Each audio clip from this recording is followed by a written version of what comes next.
to the republic for which it stands, one nation, under God, indivisible, with liberty and justice for all. Thanks. Do we have a motion to approve tonight's agenda, February 10th, 2025? Motion to approve tonight's agenda. Second. All in favor? Aye. And can we get a motion to approve the minutes from our last meeting on January 27th, 2025? Move to approve the minutes from our previous meeting, January 27th. Okay, all in favor? Aye, we are good. All right, school committee chairperson comments. I'm gonna make one quick comment tonight. Dr. Cohen is not with us. She's under the weather and hopefully recover and feel better quickly.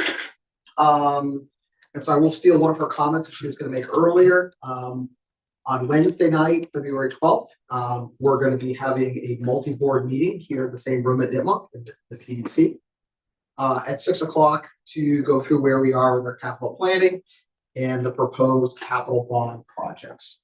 We're going to give a kind of a timeline where we've been over the last 12 to 18 months and where we need to go from here.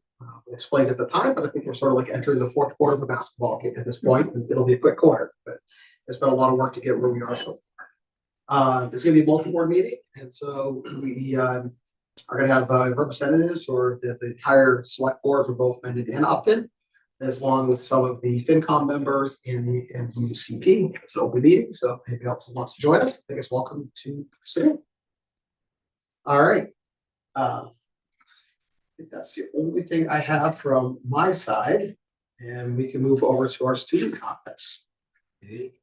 No, Community comments first. I'm sorry, that's what I meant. Community comments. Thanks, Matt, for always keeping me on track with that. Sam, anybody online raising a hand? I see no attendees. All right, no one in the room, and that'll be our one and only time for community comments. Now on to student comments. Okay. Well, I'm sure all of you came to the Nipmuc Drama Guild's performance of The Wizard of Oz. And if you didn't, I'm sure you've been watching all the updates on the Instagram because it was amazing. We had the snow day last week, so we actually lost our dress rehearsal the day before, which was really scary, but we ended up pulling it off. We borrowed sets from Concord Academy, which was really cool, and my dog was in it, and it was the star of the show. I'm just gonna say. We also got a generous donation of $50,000 to the Drama Guild from a former Nipmuc alum, who was in the 2002 production of Beauty and the Beast as the Beast, which was amazing. Of course, it's the year late, but you know what? It's okay. I'm hoping the stage is redone. And yeah, ultimately it was really good production. We sold out more pre-sale tickets than we've ever sold before. And I was very popular because of my dog. The next thing, it's literally just a small blurb. It's the prom dress account. We have this prom is coming up like pretty far away, but everyone's getting really excited because everyone's getting their dresses. So everyone's been talking about getting dresses, and that's also been talk of whatever. Alrighty, so in school we just started brainstorming for our science symposium project, so that's going to be held on April 1st. And this year we're focusing on like a make-believe research grant where we get to persuade everyone who visits our booth on how our project will change the world. So currently my partner and I are deciding between enhancing the effectiveness of weight loss drugs through a biomarker-based research or a gene editing tool known as CRISPR to treat cancer more effectively. So those are two ideas we're sort of deciding between. And then next is the Valentine's Day singing telegram. So this has been a long-standing Nipmuc tradition of having the Nipmuc choir go around and sing to anyone who had sing telegrams purchased for them. So this Friday we will definitely be looking forward to seeing who it's going to be sung to. So yeah. Excellent, very cool. Forward to an update on that. All right. Next up, we typically have superintendent and administrative reports, but Dr. Cohen's not here tonight. Cheryl or Jay, anything from your side? Not that isn't already on the agenda. How about you? No, I'm good for now. All right, sounds good. Well, let's go ahead and move over to new business. We've got Mr. Jim Gorman to talk about an out-of-state filter. Just there was one item on about the building committee. I believe There was another community member interested in joining the building committee. So that would make it 2 from Mendon, 2 from Upton. His name is William Andrews. He has designed and built several houses, installed food systems as well. I guess discuss this with Maureen. Okay, The background notes, but it wasn't crossed out, so I think we have to move to approve him to the building committee. sounds good. We can do that right now. I move to approve William Andrews from Upton to the building committee. Second. Okay, there. All in favor? Aye. Great, thanks, Matt. All right, Mr. Gorman, come on up. Excellent. Well, thank you for having me again. And thank you again for approving our original trip to New Mexico to the NASA high altitude balloon facility out there. That was back in August when we went, and this is what we sent up. It's a little box, battery pack in the top, Princeton, and a couple other boards in here. And this was the board that our students made and sent up, and it took data, saved the data on an SD card, that type of stuff. If you want, I can send it around if you want to see. Sure. There you go. It doesn't hurt to touch it. We don't need static straps. No, that's fine. And so the data we collected with that came back. We got it back in September at some point, and it looked a little funky. We couldn't figure it out. And some data was fine. It went up about 24 miles high in the air. So about the top of the ozone. But at the top of the ozone, we should have, that has a UV sensor on it. UV should be pegged out, but it wasn't. It was pegged out earlier in the flight. Then we get up there. So there was some funky things happening. And I looked after a while and I'm like, the only thing that makes sense is it's a volcano that's spewing out SO2, but there's no volcano around. So the kids did a little research.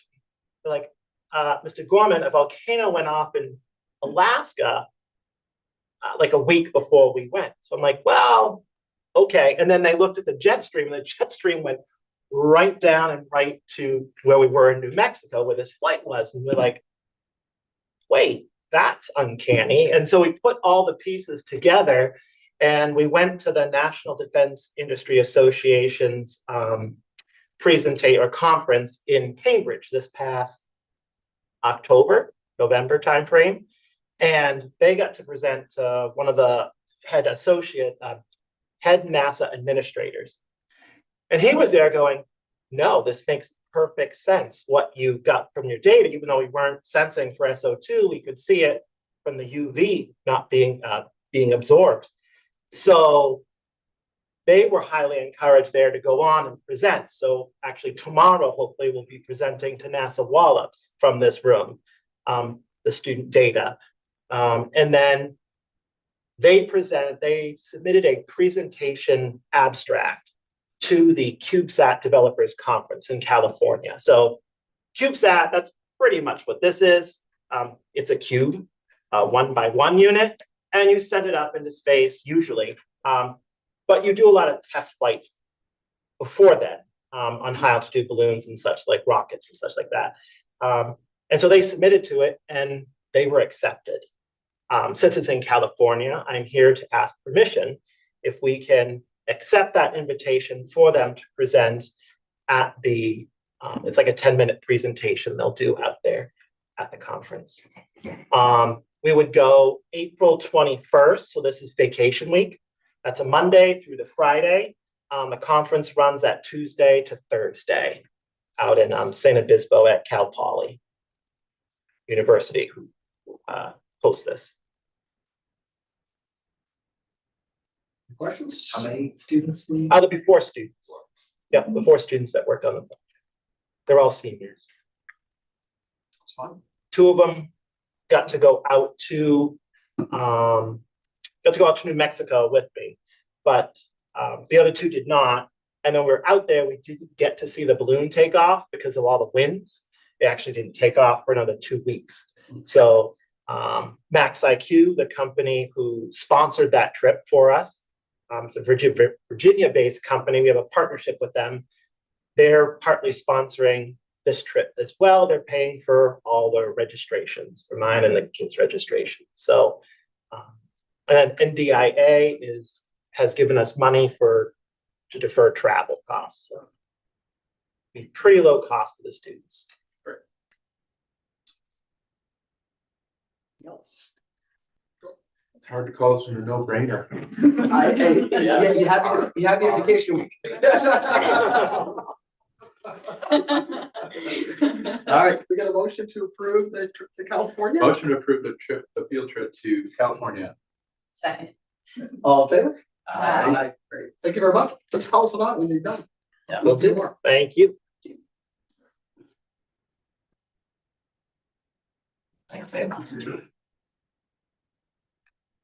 All right, I think next up, we've got the technology innovation budget presentation.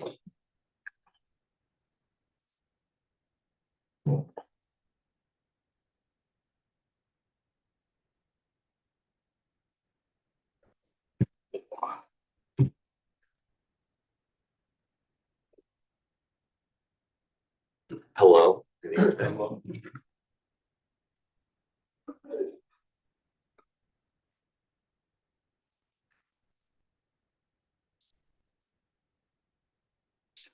So Ryan Robidoux, the Director of Learning Innovation, just a quick overview of what plans for the budget next year for our Technology of Innovation department. So in the cycle, we'll write this initial budget presentation, talking about our prioritization process. I think one thing when Joe and I were meeting with people this year was to think about ideas that what our innovations are is opportunities to make some change and, you know, some new things coming through like artificial intelligence that are helping and not necessarily threats, but how can we use those as opportunities for to increase student learning.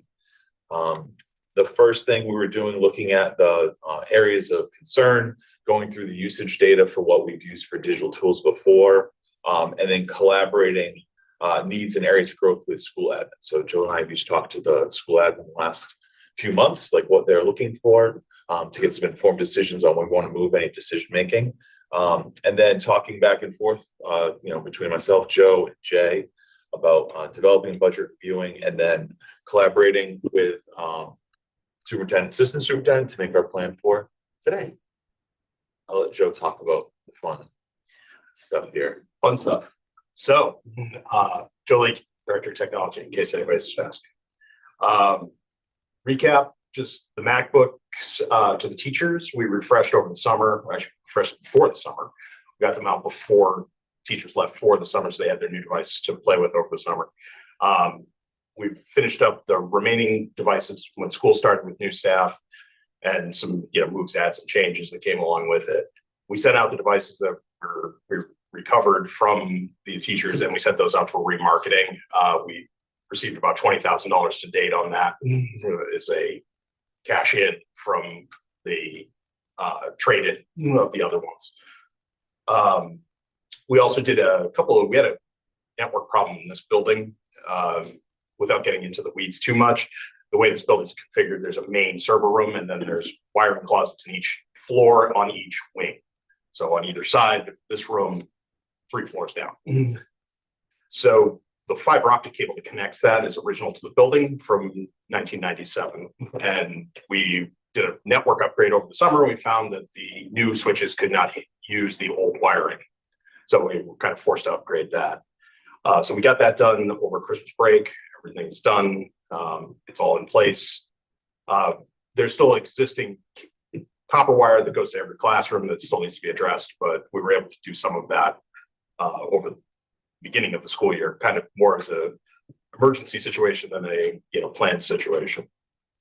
The other thing, we added a new internet line here, and the E-rate cycle ended last year.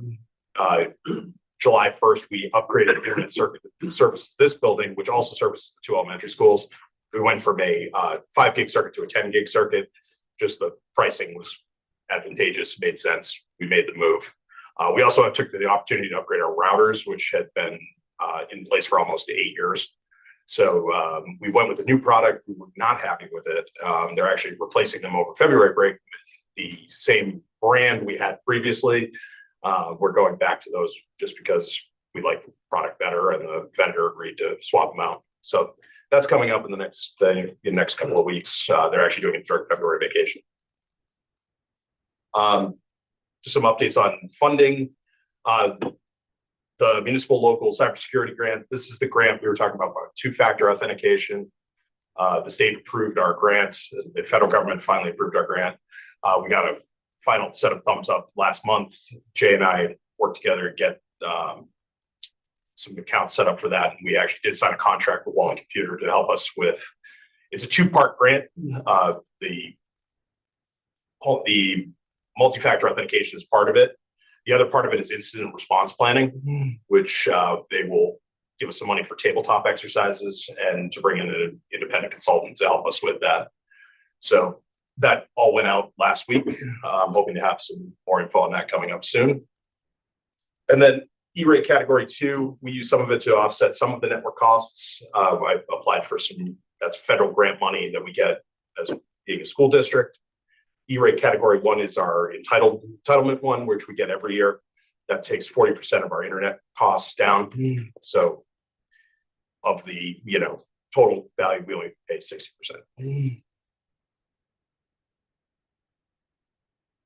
Just a little bit on our ROIs. I mentioned before, we did send out our MacBook Airs. We did get some money back on that. But one of the things we've seen right away is our repair costs have gone down because the devices are now under warranty again, which means Apple is paying for those repairs, not us. Our existing infrastructure and equipment leases are flat for this year. Going into 26, everything is the same. So these are leases that have fixed costs, so we're not going up on those. We've noticed more stable internet and faster speeds here at the high school and at the elementary schools as a result. New internet lines installed. And I think we want to speak to the digital tools. Yeah, I think that goes right to the next slide as well. Like we looked, one thing we did this year was to follow through on the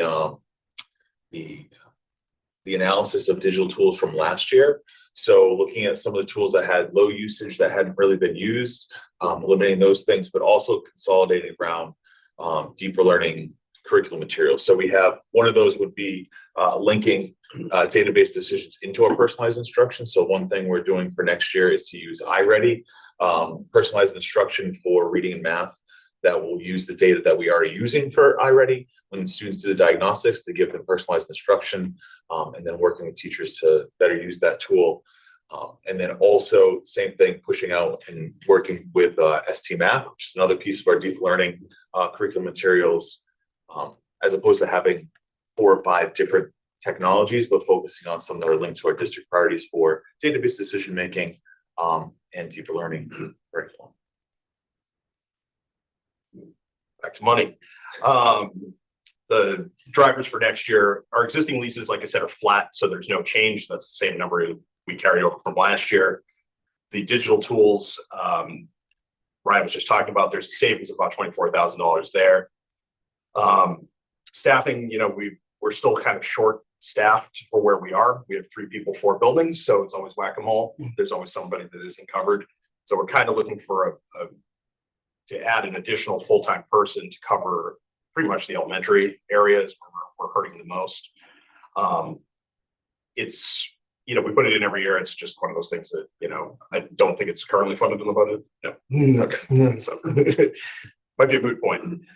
Same with the iPad lease. We talked about it last year, about having $200,000 to replace the 6 to 12 iPads. Those are 9th generation iPads. We ended up taking that out last year to balance things out. So again, it's back here, putting it back in again. Hopefully, the stars align and we end up with new iPads. A little bit about the grant work. I mentioned the cybersecurity grant. That's the Duo two-factor authentication. Ryan's also been working on another cybersecurity grant. Nice, makes things very confusing in the office when we're trying to figure out which one we're talking about. For Know4, which is an online testing site that tests our staff to see their cybersecurity knowledge, and it gives us a little grading report, some analytics, which is cool.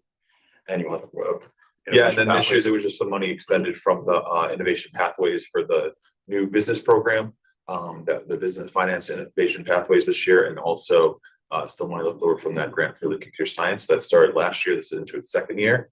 And then moving forward, we have just put another application for science and healthcare. But we don't have any numbers on that yet because we haven't got accepted.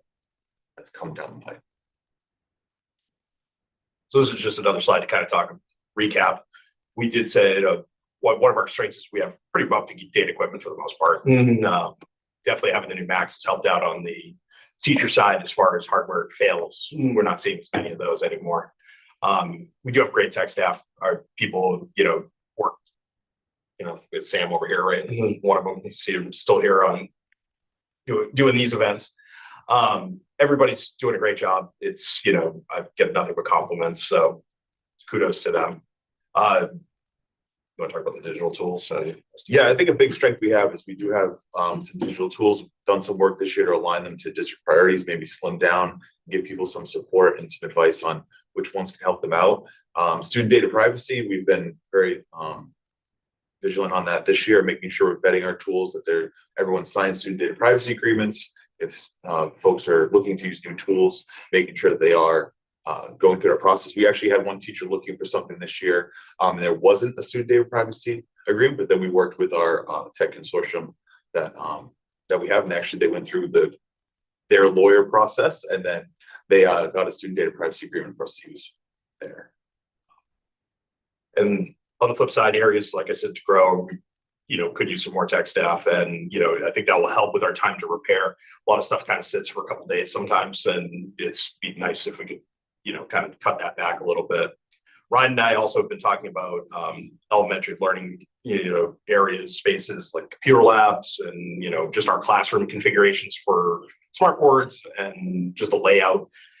We haven't really taken a good look at this in probably 10 to 15 years, to be honest. Like the smart boards that are in place now, currently, we put in when the buildings were built. So they've been there for a long time. We're just kind of rethinking what we're doing there, which I'll talk about in a minute. So let me finish. Yeah, and I think that just goes along with that first quote we had, right? Looking for these innovation areas that are opportunities. One of those is also investing in PD for innovation and deeper learning. You'll see in a minute, like us looking for some tools that can help support teachers and students with literacy and use around artificial intelligence in elementary. And then also another potential weaknesses are, we're talking about projectors and adaptive classrooms at elementary level. We also have some projectors and issues at the middle school and high school that they are about the same era. We did it all kind of at the same time. So if you take a walk into any of the classrooms here, you'll see the setup that's been in there. A lot of them have been in there a long time. This is a little bit of an idea of what we were thinking of. This is kind of the new era smart board. This is the next generation, several generations, and ones we have are probably the grandparents of this model. But these, in talking to the elementary principals, some concerns that came up and some ideas actually that came out of it were, the concern was the layout of the classroom currently has the smart board at the front. It was designed that way because that was the way the classrooms were laid out 10, 15 years ago. Now the classrooms are more flexible space. So the idea came up of saying, instead of mounting these to the wall, could we have them on a cart and be able to move them around the room a little bit and make better use of our space? So that was something that came up. One of the thoughts is going through the process of looking at how much that would cost versus mounting one traditionally. It actually worked out to be almost exactly the same. So there's some interest to possibly do that. We're going to buy a couple of them out of this year's budget to fix a couple of broken ones that we have. And we will try that and see how it goes. I think that's kind of going to be our future for smart boards.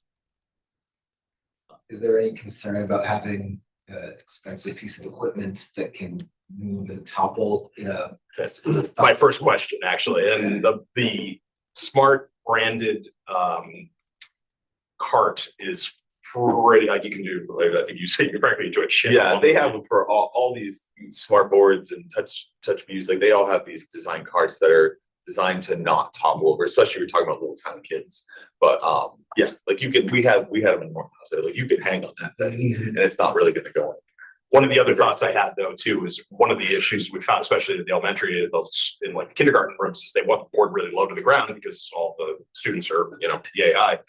So instead of building, tracks for them to climb up and, draw on the board, these actually raise and lower with a button on the side, so you can bring it up to teacher height or set it to student height if you wanted to interact with it.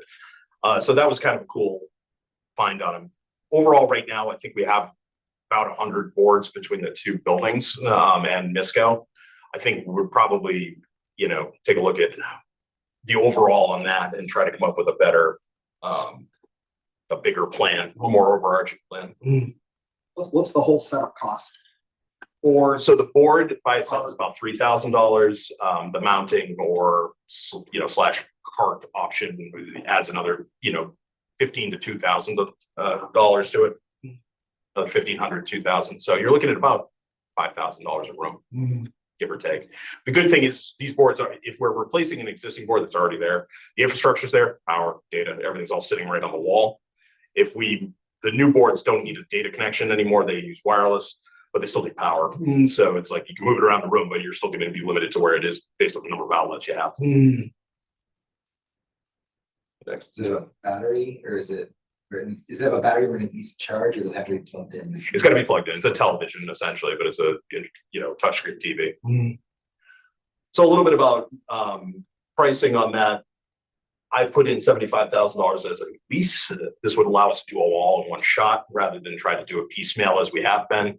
In the past, we've been buying boards as they've been dying, but this would give everybody the same model. It would also give us the ability to move them around a little bit if we needed to, like move one from one area in the room that we're not using to another room, or if we had a need for two in a room or something like that, there'd be the same device, so they wouldn't have two different ones. The classroom projectors, that's just a whole number for the entire district. I put that number in there. We have to really take a full inventory to understand that one. Jay and I have been talking about using a mix of operational money and money from outside sources, like Steam Fund originally from Upton paid for a lot of the projectors that we have in there now, primarily for this building. So we're just going back and forth to see where we land on that. But right now we're looking at that; those are around $1,600 to $1,700 a room for the projector, the audio, and all of the setup. The other option we looked at also is possibly putting in a television instead of a projector. The cost is about the same. We're just not sure about the durability yet. We've never really gone down that road. Where these projectors have been in place for 10 years, I've been changing bulbs. If a TV goes, it's a whole television. So there's some considerations there. So we're still working through those things, trying to figure that out, but that's just kind of my rough number. And then, one of the things we're looking for in instructional technology, one of them, I've done a lot of looking into, finding supports for safe use of AI in school that allow teachers and students to interact. School AI is one that we're recommending. It allows for students to have interaction with AI. Also is a planning tool for teachers to use for efficiency, but also for designing lessons and coming up with ideas. That one, there are some other ones that are really great, but the free versions of them are actually just fine. Like they have some really great options they can use on their own. School AI does sign student data privacy. We've been using it with some folks this year. It has a lot of cool features that are working out for kids and teachers. And then Padlet is a old tool that has some new features. It's really great collaboration tool, but it also has taken up some space that's been left behind by a couple tools that have been made obsolete. So Flipgrid was a tool that would let kids record themselves and then post it in a small space where only the classroom could see it with their video reflections. But Microsoft bought that this year and then folded to Teams, and it's not available anymore. Jamboard was a really great collaborative whiteboard that Google had that they deactivated in October. So Padlet, in addition to all the features it's already had, has replacements for those that will do the same features, which we have teachers that have used those in the past. So that's our two investments there for instructional tech. And just a little overview of just timelines. For 26, we are looking for another person, staffing wise. Facilities wise, just some generic infrastructure upgrades. We have some rooms that just, were problem areas where we're having connectivity issues, either with the Wi-Fi or with the physical connections in the room for like the phones and other devices that we plug in. So we need to address those. Also, like I mentioned, the smart boards, we're working on something there too. The resources wise, I mentioned the iPads, 6 through 12, we do have to make a move on those eventually. So they're back in here for discussion again. Software. Yeah, so we have, this goes along to the idea of, switching out some of our software, like using that iReady personalized instruction, linking to more of our database teacher learning priorities for the district, AI resources for teaching and learning, as I mentioned, so that is one of those options. We put short term, like a digital integration specialist, which would be amazing. If we had a person like that to help support some of these things. Maybe we have to push that to a long-term section, but it's a really useful role, especially when we're rolling out new things. If we're rolling out new software, new tech, especially with classrooms that are going to have more adaptable features and use these large touch boards, it'd be a really great position to have. Some other ones, just security projects, that's kind of, dovetail with facilities a little more.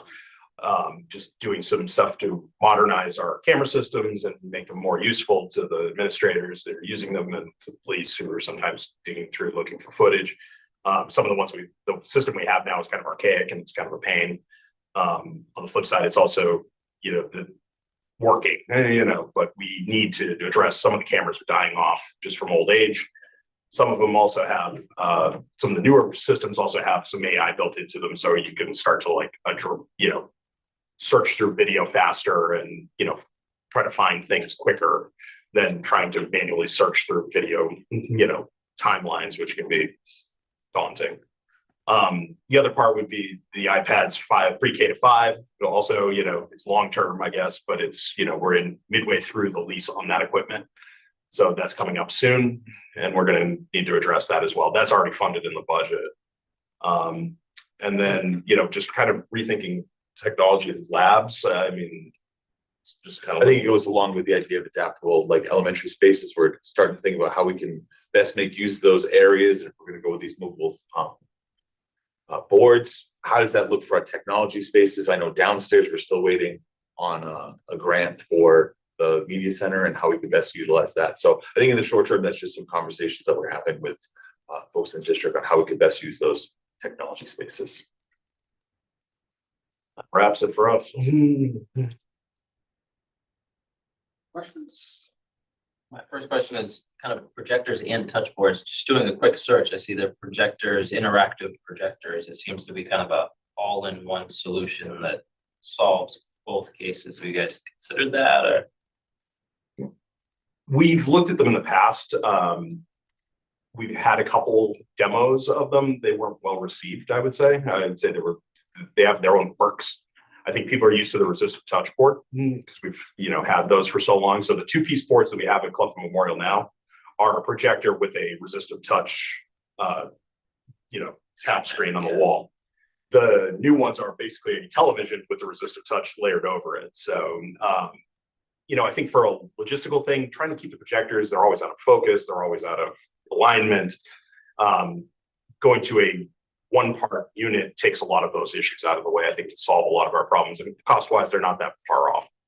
I think the boards that we were looking at, I think we were looking at the Epson ones last year and the year before. They have an interactive projector option that we could retrofit our existing boards with. And they were about the same price as a regular projector, give or take a few, $100. I think the need from the classroom is also coming to this adaptable piece, like being able to have something not on the wall, but to be able to move when you're working with a small group of kids, that you can go on this side, or where some groups of kids can be using the board on their own while the teacher's doing small group instruction somewhere else. And plus, it gives an all-in-one feature where it's basically like having a large Android phone. So they go in, they don't have to connect to an Apple TV, they don't have to use their laptop. They go in, their Google Drive's there, their presentations are there, the docs are there, and they're just ready to go. So on the 2 slides back, the interactive touch boards leased $75K. So that was for all 100 units that we need. Yes. Is that must be a 7-year lease? I think we're looking 5, 60 month, I think. So Okay. All right. Math doesn't quite work. That's okay. we're gonna add it, we'll go through it again, but I don't have official quotes yet from them, so it's hard to tell.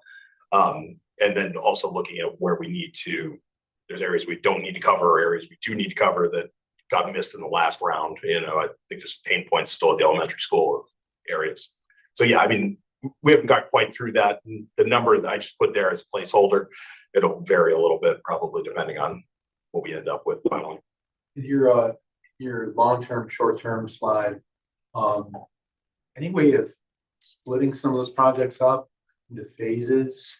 Or maybe even reprioritizing some of them such that you do get a little bit more of a long-term. Like which perspective? one? Well, you just mentioned in passing there that the digital specialist could have been moved out, maybe. Yeah. I'm actually not trying to dictate anything. I'm asking your opinion. So I'm just trying to feel, what you guys are thinking. Like, if we take the displays, for instance, at a 75 grand, is that a feasible project so that we get some sort of prioritization, more prioritization into your slide? Because I want to make sure we account for what you got without saying, well, we have to discount the whole thing because we got other priorities in other departments. See what I'm saying? Yep. I mean, from the ones that I've been talking about with Joe before, digital integration specialist, I could put that in all three. Like, we could definitely use, ideally we'd have that in every school, but I know it's not feasible at the moment for a lot of folks. But with the updated technology labs, it's probably a quicker fix for looking at our elementary spaces and then thinking more deeply about how we could do that at the middle and high school area, especially since we're downstairs. Like, I know that there's been a lot of discussion about, redesigning the media center downstairs and make that best use, probably a longer term piece. I don't know if you have thoughts on some of the infrastructure ones. Yeah, some of like the infrastructure upgrades I was talking about before, we have some that are more pressing than others. Right. Like there's some, most of the classrooms, the wiring is good and, the phones work. But I do have it's like recurring number of classrooms that always seem to have a problem. And it's, rather than try to spot fix everything, we're trying to move. I would like to do it building by building. We've already done Misco. Nipmuc's the next oldest. The elementary schools are in good shape. They're only 20 years old. The touch panels, it's been kind of a thing. We've been kicking the can on this for a while. So it's something, I bring it up every year and here we are again. So it's something that we do need to prioritize. That's why it's right there in this year. The technician, I'd love another tech, that's where I'd love to, have 3 more techs, but I have 1, is what I think everybody can get behind. The iPads, like I said, we've been skating on the 6 through 12 ones a little bit. We may continue to. I don't see what the storm clouds bring in front of us, but it's something we do need to fund and we do need to get in there. So say it's probably a little more urgent than the 5 through the pre-K to 5 ones, which are mid-cycle and doing fine. So, and we have seen, I will say with the iPads, we have seen a drop in the number of repair like billable repairs on those, just because the newer ones are on 4-year Apple Care with no deductible. And that's what I'd like to move with the next group that I buy for those as well, because that would just really zero it out. Thank you. Any other questions, comments? I'll throw out mine. I know I've asked a couple times, people have heard this before, but I would still love to see at a school level a 1-pager. Like, elementary is probably the easiest, right? You talk about your 4 key subjects, talk about the grades, and you fill in the chart with what applications do we use to support those. And then, like, on the right-hand side, to be able to kind of come by and say, okay, each application has a cost.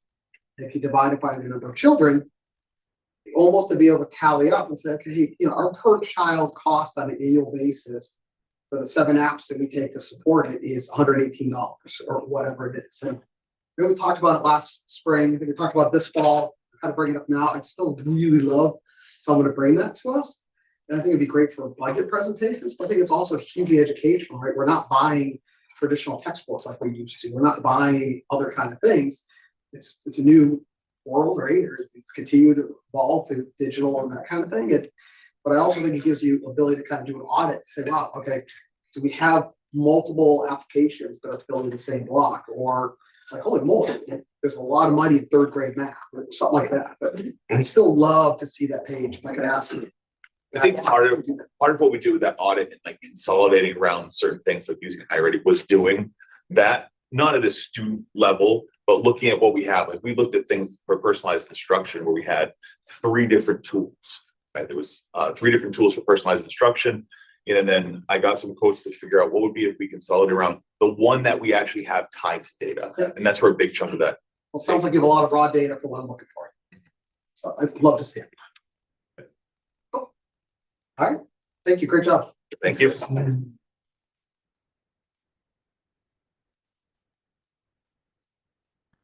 All right, Cheryl, you're up next with technology or learning budget. Teaching and learning. All right, teaching learning. Got it. Yeah. It's the whole thing, right? Right, That's right. the whole thing. Right, well, then that's a nice way of starting this. Let me start my thing. My presentation really shouldn't be news, right? My job is to kind of like create a big picture for you. And I feel like I'll ask you to shift and shift again. And I'll just pause right here and kind of tell you what I feel like are my main kind of points for this presentation. First, the investments that this community has made to put resources in the hands of students, to invest in bringing new ideas instructionally to the district, and to build and enhance our capacity as a district, as professionals with expertise that have a lot to give to each other. Those are the investments that I hope to kind of like raise up here, and they're really making a difference. That teachers are the nexus of those investments. They're using the resources, they're learning about new ways, and they are in. And this community is really fortunate to have an amazing teaching cadre that you have that are so dedicated and that have so much to offer to their colleagues as well. We've done great work refining our ability to use our resources by doing things like the audit, the digital application audit, which we're like every year we take the next step, and what you just mentioned is definitely has to be like our next one. And we're able to now realize efficiencies through some of this work, and also through investing in or refining our systems like our curriculum review process that will help us to better predict our costs and what's coming down the pike. And we have been really blessed with the ability to earn grants, and that has really benefited this community in this teaching and learning space. And it is not likely to stay, not because we're any worse at earning them, but because they're not likely to be those opportunities. So I think that's a really important thing to think about in this picture. So this is our process in general, and mine is a little bit different in the sense that I kind of collaborate with folks at the building level. I hear about what is being recommended, then I kind of circle back. It's almost looping for me. I look at our funding sources and the opportunities we have to maybe shift things, or when should we be making the ask based on what's coming down the pike. And of course, I'm collaborating with Maureen and Jay and Ryan and everyone else to kind of finalize numbers. But again, you shouldn't see really anything new here. But I'll kind of categorize the return on investments, and I'll talk about this from an operational budget standpoint, operational investments, and through the grant investments, which is my next slide.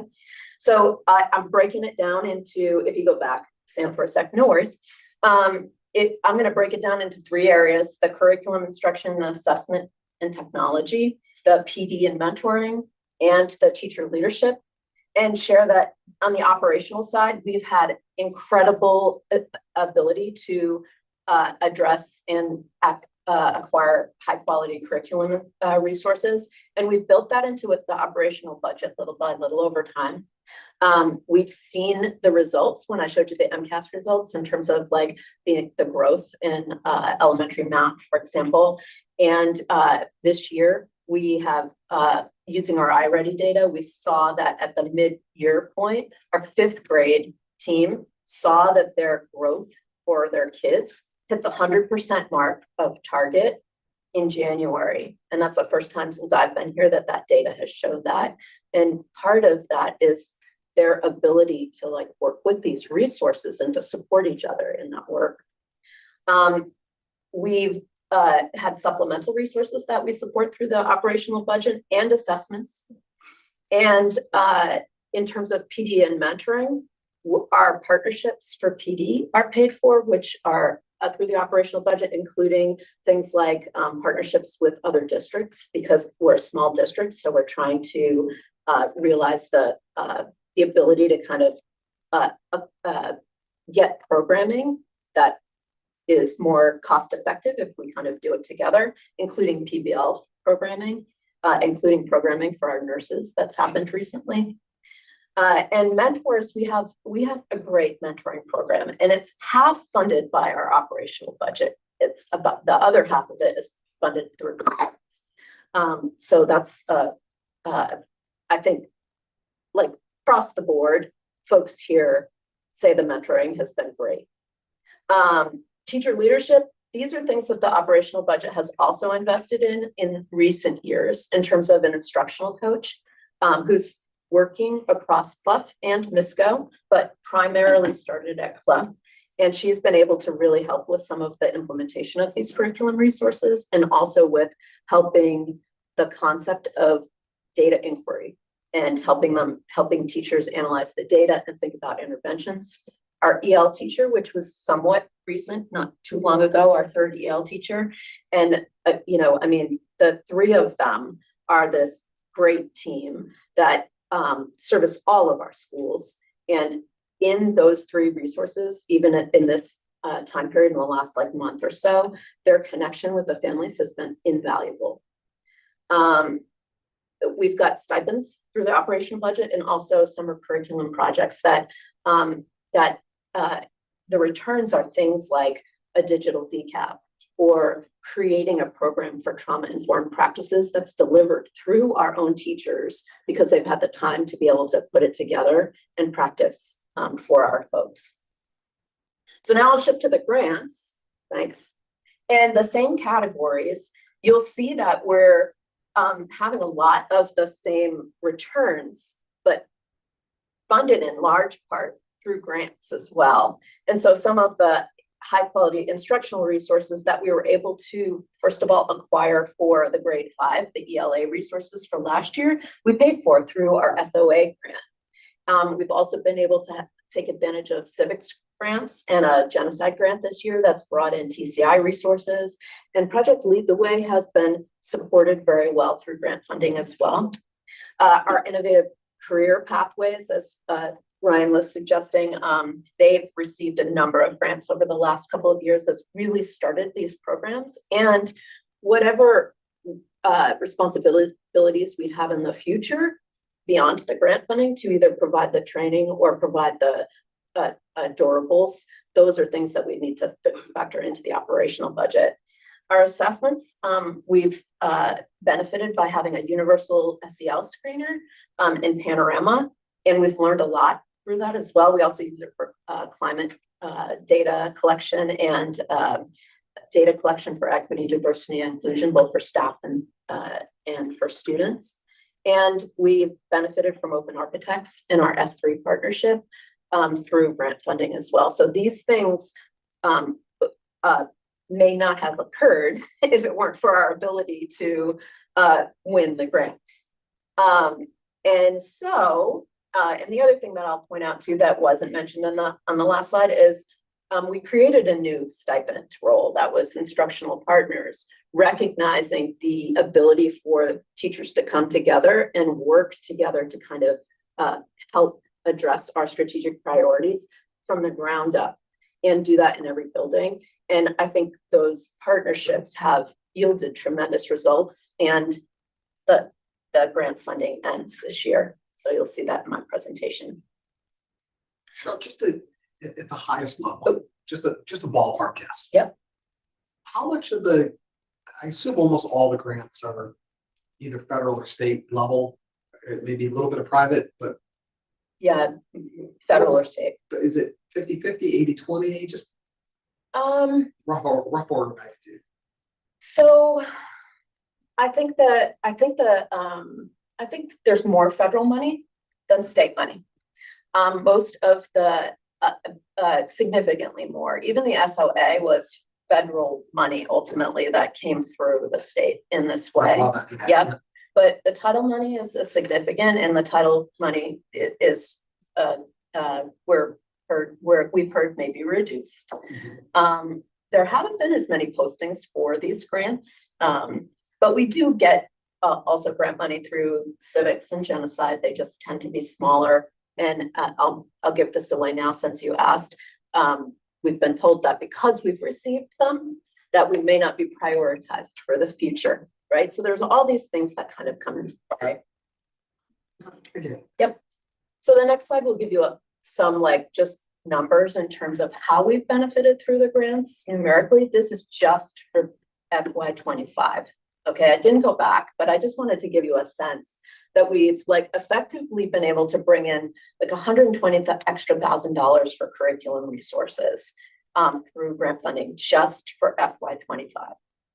$55,000 for PD and mentoring, and $100,000 for teacher leadership. That could come in the form of stipended roles. It could come in the form of summer curriculum projects. It could come in the form of training and things that we do through ICPs. Okay. And we benefit from all of that stuff. So those are reallocations. There's no spending through the operational budget for those things. And they've reduced the operational budget to the extent that we would have wanted to do those things anyways.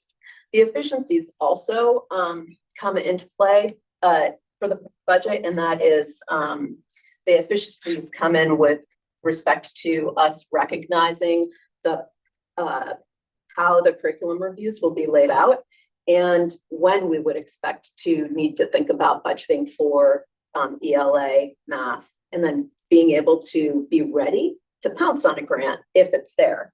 But also in a shift towards open source, which is a way for us to be able to think about if the curriculum resources are good, and there are some good open source resources out there, to be able to utilize that and invest our money in PD and maybe in train the trainer models and not have that annual kind of subscription for everything, the subscription model for everything. So we're thinking about that strategically, and we're always bringing that in as we review resources.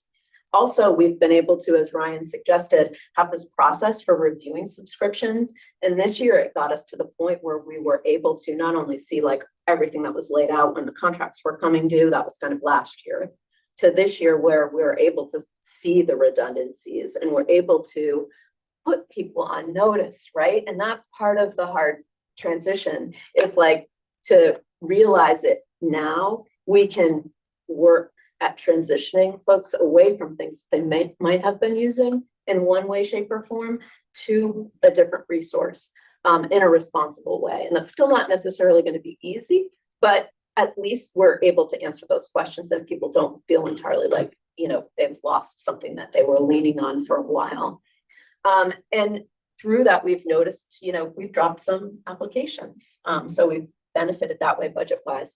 And then the train the trainer, can't say enough about that. As we train our people to help become the trainers for their colleagues, not only do we benefit, but it creates this culture where everyone really recognizes everyone's expertise. And that's happened through Project Lead the Way, and it's happened through some of the other work that we've done through the grant funding. So we'll continue that. So here's my kind of like look at the grant support that we've had. Like, and I took a different tack in this. I kind of laid it out FY24, 25, and 26. And really my point is that we've benefited through, you know, a lot of these grants in 24, in FY24 and FY25 quite a bit. In FY26, we have a potential application for ICPs and Project Lead the Way. That's in the works. And we will apply for the civics and genocide grants, although that might not be a favorable application given our past success with them. But SOA won't exist anymore. That was $150,000 a year for the last 3 years. What's that stand for? Student Opportunity Act. Okay. Yeah. And nor will the summer enrichment. Unfortunately, we've had that for the last 3 years and it's been great. We even have people calling us and asking us now, but there's no grant funding for it this year. We watch it like hawks. But last year at this time, it was already posted. Who knows? Maybe there'll be a miracle, but I'm not holding my breath at this point. Was that a lot of COVID dollars? This summer? Well, there was a lot of that. So I'm not an expert on how the dollars flowed and how we were able, how they were able to offer so many grant opportunities. But between some of the changes that are taking place now and between the COVID money, it's leaner, way leaner on the grant fund and the grant front. So that brings us to the last kind of slides, the areas of strength and growth. I'll finish the way I started. Like our dedicated and talented teachers are the nexus of the work that we're doing, and they're bringing all of these curriculum resources and instructional strategies to your kids. That's a huge strength for this community, that we have. All of our actions are tied to our strategic plan in a way that is really remarkable. And we've been able to win a lot of grants, and we still would if we have the opportunities. We've also been able to develop these sustainable systems and structures that help us predict better.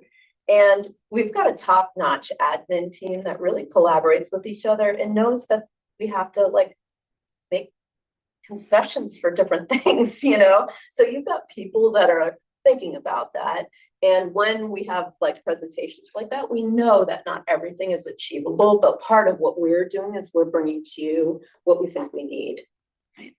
Our areas of growth will be in the curriculum review area and resource acquisition, where we still have some needs, and ELA is a big one coming up. You'll see that on my forecast.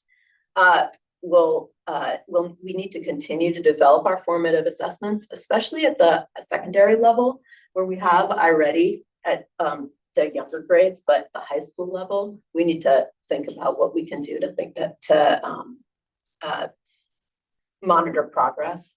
Tier 2 and Tier 3 interventions will be our next step in developing MTSS. And always, we need to continue our focus on equity. So the investments that I'm bringing forward here, again, you haven't seen before. I've just kind of lumped them there. You've heard from the high school, you've heard from the world languages, school AI. Grades 6 through 8 ELA is a possibility this year. You might not have heard about that, but we're in this place where I think that we might be ready to recommend a resource. And if we do, I'd like nothing more than to be able to do that with some of our existing grant funds, or if we can do that, that's about $129,000. Teacher leadership, I've asked for additionally $46,000 to be able to fund instructional partners and summer curriculum projects. Again, knowing that we're going to have to make concessions, but these things I think have brought value to the district. PD, if we don't get the continued grant funding, we need to address some of that for PD, and we'd also need to expect increases in partnership costs. So that's what that figure represents, $39,000.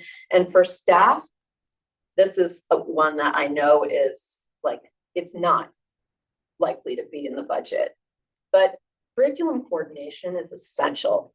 When we spend these resources to acquire high quality instructional resources, to have, again, somebody internal or people internally who can become the experts, who can work closely with the staff to be able to implement these resources, that's critical. And so what I'm suggesting is to budget for that eventually in the space of a teacher. So a teacher becomes a curriculum coordinator. And so you'll see that in my, but that factors into my budget requests. Sorry, that's a full-time position, so they wouldn't be teaching anymore, or they wouldn't be. That's right. Teaching, That's right.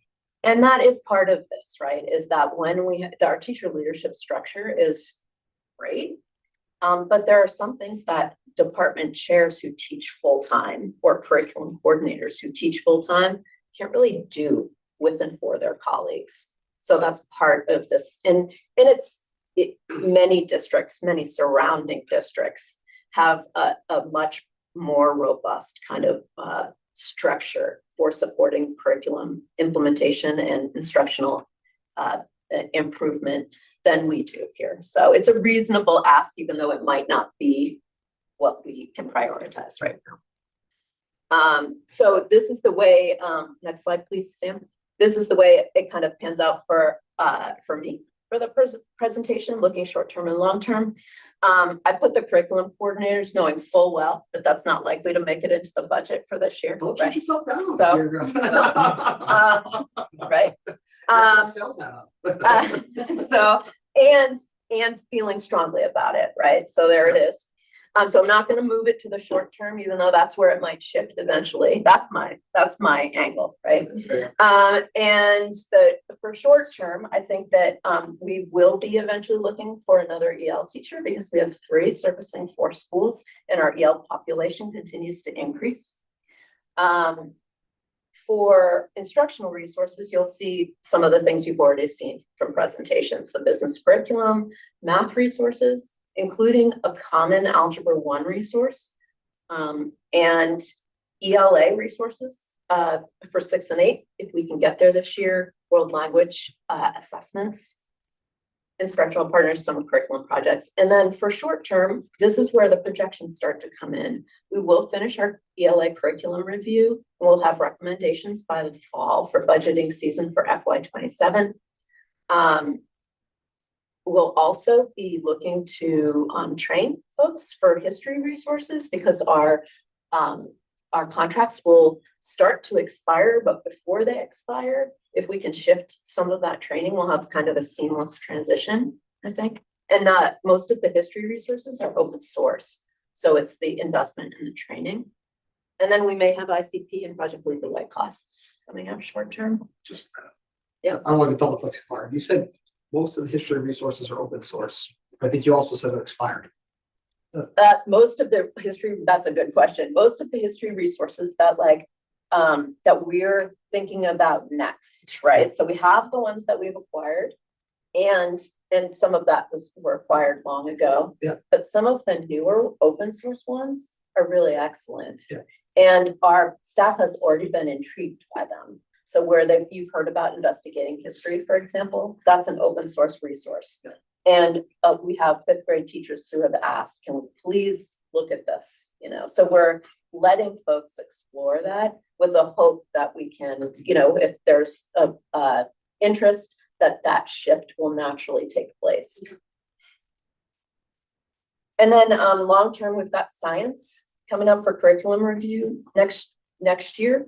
And open architects on the horizon will continue to be grant funded. So either that or whatever our next answer to that is. So that's my presentation. Students, I know. high school students with a freaking license. To build a system, Yeah, man. yeah, build a Do it. system. All open source. Seriously, yeah. You can get that training online now.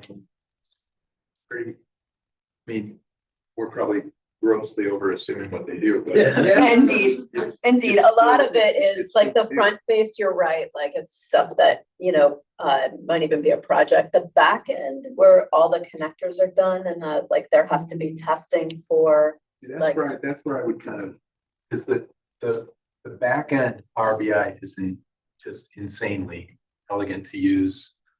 It's sets up the data model perfectly. Loads the most current data automatically. It is really, really slick. So Sean Consulting, limited. well, there you go. You just gotta have somebody who can do that, right? Like who can be responsible. Who for can it. teach kids how to do it. That's really it. It's teaching data modeling and data science stuff, which honestly, that's where the careers of the future can be. So that's cool stuff to learn. Yeah. So anyway. She's raising her eyebrows. It's hard to explain to a degree, but you're spot on, Sean. I mean, it's the way that Microsoft has allowed you to link all that stuff together. And you see their views, right? They're just Power BI views. And they've done a great job creating a company using off the shelf materials. Yeah. coming up with updates all the time. Got their finger on it, they want to make sure that that succeeds, so. It's a great time to learn that stuff. Questions for Cheryl? Thank you very much. Very good. All right, Jay's up next. Grown up here. All right, I got two things for you tonight. First one is a budget adjustment. I think you've got a kind of an easy to look at spreadsheet, kind of shows you what we're looking to do. Medical therapeutic services contract lines are contracted related service providers. They come in for OT, PT, reading support, whatever it is on the special ed side that we need contracted services for, because it's not enough to have staff for. When the budget was put together a year ago, we didn't really anticipate, we try to anticipate where the needs are going to be, but they've moved. So we need to move some money mostly into the NITMUC line from MISCO and Memorial. And then we need to put a little bit more into the supply line of Memorial in order to cover some of the supplies that they need based on student needs. So those are three of the adjustments. The fourth one is athletic transportation. We've always funded transportation at the middle school at a nominal level, but they can't get buses. They're not spending any money at all. It makes more sense to put it into a supply line so we can use it there instead of using it, just not using it at all. So that's the fourth adjustment. So the total is what, $25,000, $35,000, $45,000 moved amongst four accounts. So we just need your approval to do that, and I will go do my magic tomorrow with budget software, or Wednesday when I get to it, or Thursday, depending on the multi-board. So any questions on that? I think the spellings were hilarious. About what? The sheets with the descriptions. Oh, I see. Yeah, well, I've been having some issues with spelling lately. It might be an age thing, it could be a vision thing, it could just be anything. But you'd think it would tell me, right? It would say like, hey, you didn't spell this right. Yeah. But when we have to do transportation, we do it. All right, can we get a motion to move the budgets around as outlined by Jay? Motion to reallocate budget amounts as specified by Jay. Second.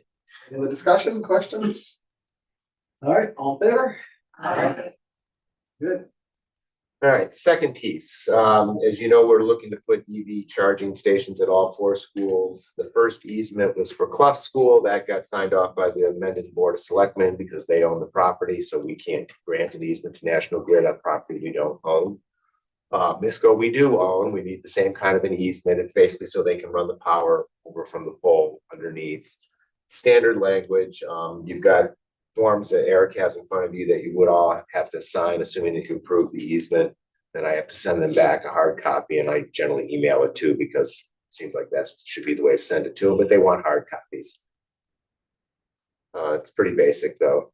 Is there any questions on that? There'll be two more coming to you. Well, actually, there'll be one more coming to you eventually for NITMUC. The one from Memorial, go to the Upton Select Board for them to approve because they own Memorial. And I didn't write this, so if there's spelling errors in here, I have nothing to do with it.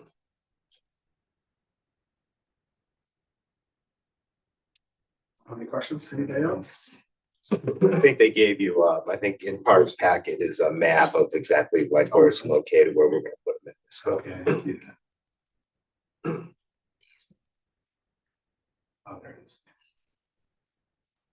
So what did we approved the application for the rebates in the summer around this, the easements to go for that. That's- yeah. These are like the next step. So the National Grid has a queue because these were pre-approved, we're in their queue, but they have since suspended their program because they're running out of money. And what I hear, they may be running out of money forever. But these are already in the queue, so we shouldn't have any issues with these. And these are being done through a third party, so we're not putting any money into this whatsoever. And I quite honestly, we're supposed to get 30% of the profit made off of them. I don't think that's going to amount to, like, we're not going to be able to hire Cheryl's two positions with the money, maybe one though. And so it's right across the street from the school. Well, it's right in front of the school. It's on the Yeah. school side. It's over on the parking Oh, it's on lot. the school side. Yeah, Okay. Yeah, it's on the school side. It's in the parking lot. I guess if you're looking at the school, it's to the right. So it's kind of across the street from those houses there. There's gonna be 4 parking spaces, 2 dual chargers. Yeah, good. That's good. I've got staff asking for these, which is why it came up. Any questions? Motions? I move to approve the easement for the National Grid. To National Grid for EV charging station at SCO as outlined in the granting easement language. Discussion, questions? All in favor? Aye. So I would just ask each of you to sign those. Apparently they have to be done with the same pen according to our notary. All right. So if you could each sign both copies, because I have to mail them a hard copy and I'd like to keep a hard copy just in case the mail doesn't quite get there through rain or sleet or hail or storm or whatever. Perfect. Sounds good. Okay, thank you. All right, next up, we've got the school calendar development. I think this is the first reading of. Second. This is first reading. I think we looked at this before though. Yeah. we Yeah. did, didn't we? Is Well, this there are the modifications. final improvement? Do you know, Cheryl? This is the Yeah. same, right? Yeah, there aren't any modifications. Yeah. I don't think. There's a blue line around.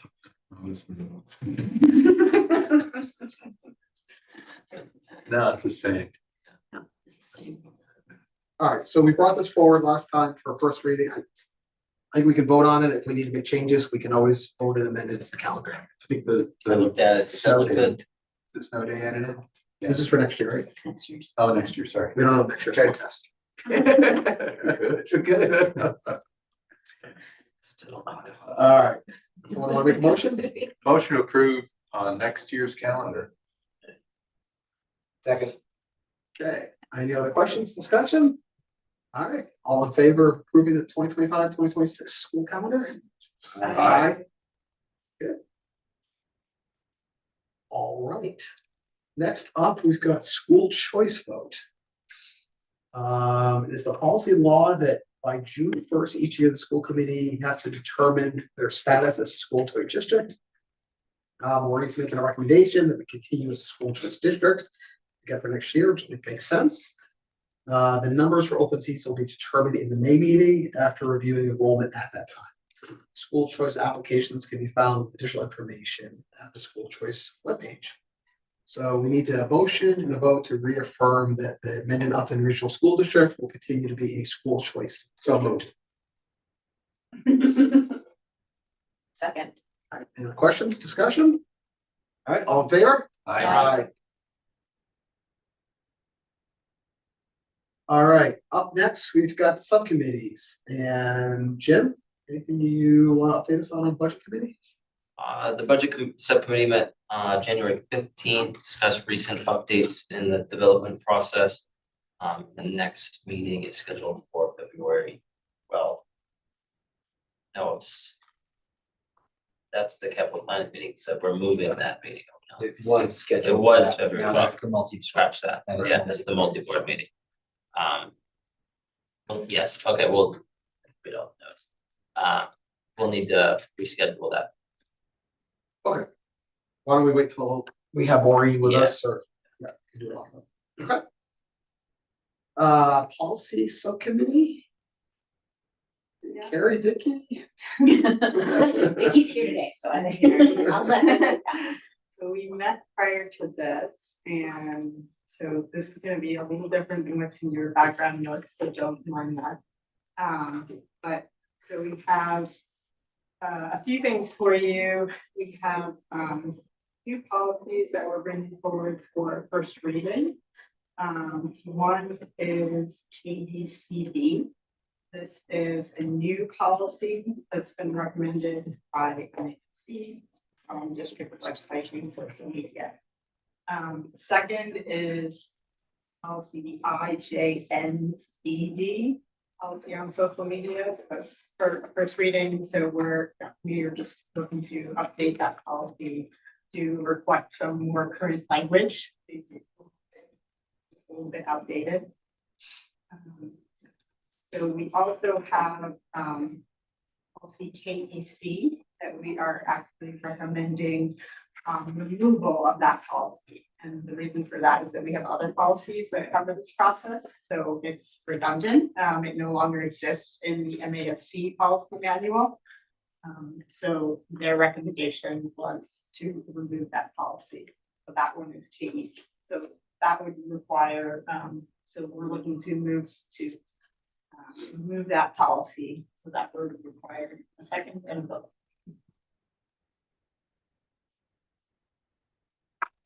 I'll second the motion to remove the redundant public complaint about curriculum policy KEC.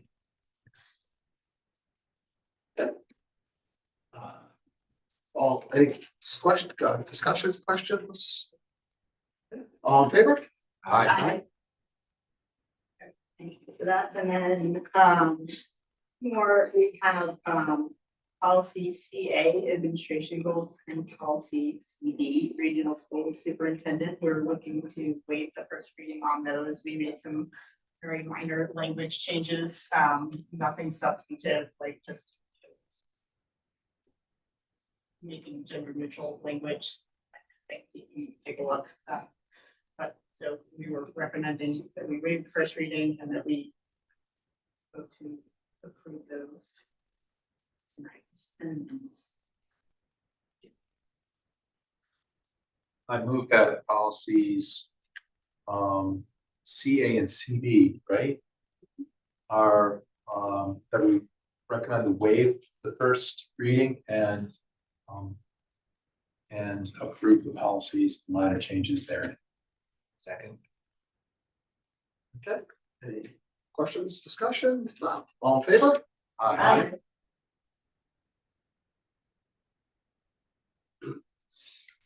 Is that it, Vicky? yes, Okay. thank you. You're welcome. It's around. Okay, superintendent evaluation subcommittee. Karen? 1 second. No worries. Sign and talk at the All same right. time. That's okay. I'm stressed. Sorry. We met with Dr. Cohen last Tuesday, February 4th, to review her evidence and the progress on her goals for this year. She was set to present on that this evening, and that will be moved to the next school committee meeting. All right. And let's see, capital planning ad hoc committee. That, We haven't met since our last general meeting, school committee meeting. So okay, sounds good. And we'll have our meeting on Wednesday as we kick off. All right, I don't think there's any other matters that have come to us in the last 48 hours since we posted. So that's good. Some other future agenda items. We'll have first pass of the consolidated budget. And with that, we can take a motion to adjourn. move to adjourn the meeting. Second. Okay, all in favor? Aye. We are adjourned.